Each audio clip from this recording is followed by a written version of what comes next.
سوره قارعه 101 سوره قرآن بوده، در مکه مکرمه نازل شده، از 11 آیت عبارت است. این سوره از احوال روز قیامت و سختی های آن سخن میراند.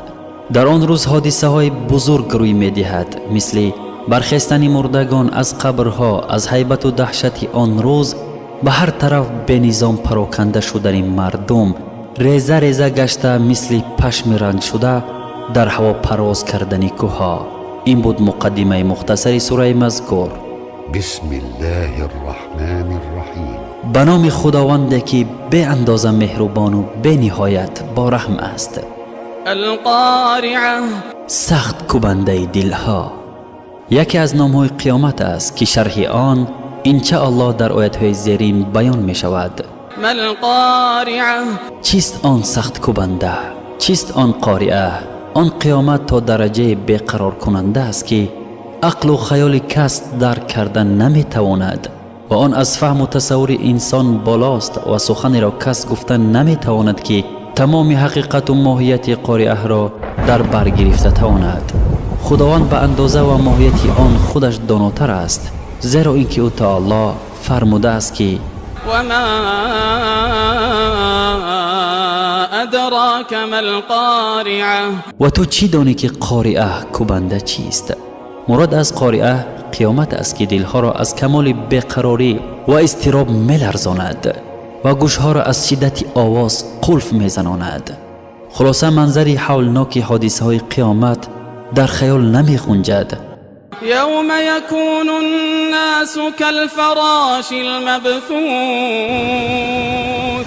روزی که مردم مانند پروانه های پراکنده باشند، یعنی روز قیامت مردم از دهشت آن مثل شپرک ها بالای هم شده به نظامانه هر سو پراکنده می شوند.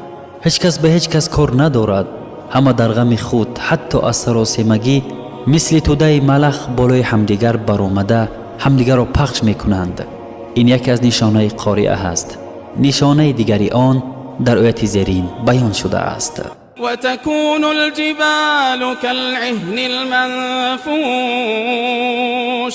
و کوها مانند پشم رنگین حلاجی شده باشند. کوها ذره ذره شده به هوا پراکنده می شوند، مثل پشمهای کوبیده شده رنگ کرده شده پریشان می شوند.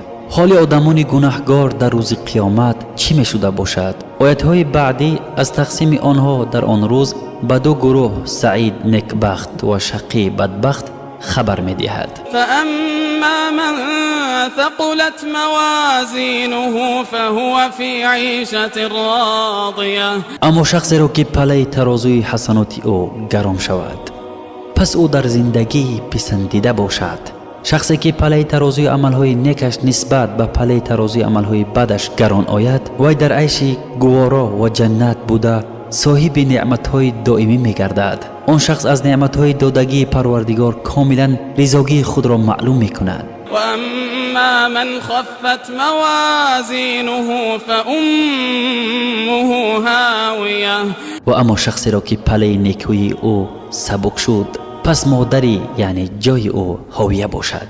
هاویه یکی از نامهای جهنم است که آن بسیار فروتر بوده عذابش نهایت سخت می باشد. شخصی که پله ترازوی عملهای نیکش نسبت به پله ترازوی عملهای بدش سبک آید، یعنی ثواب او کم، اما گناهش بسیار باشد، یا نیکی داشت لیکن به سبب ظلمی که در دنیا با مردم کرده بود نیکی های او را به مظلومان دادند و او به ثواب ماند، پس جای زیست و مأوای چنین شخص هاویه است، یعنی نار جهنم است. و ما ادراک ما هی، و چی آگاه کرد تو را که هاویه چیست؟ نار حامیه، آتش است نهایت سوزان.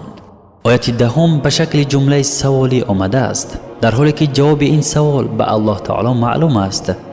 اینجا مراد از سوال تأکیدی با دهشت، با هیبت و خیلی سخت بودن احوال گناهکار در هاویه جهنم است. الله تعالی میپرسد که چیست آن هاویه؟ از کجا میدونی؟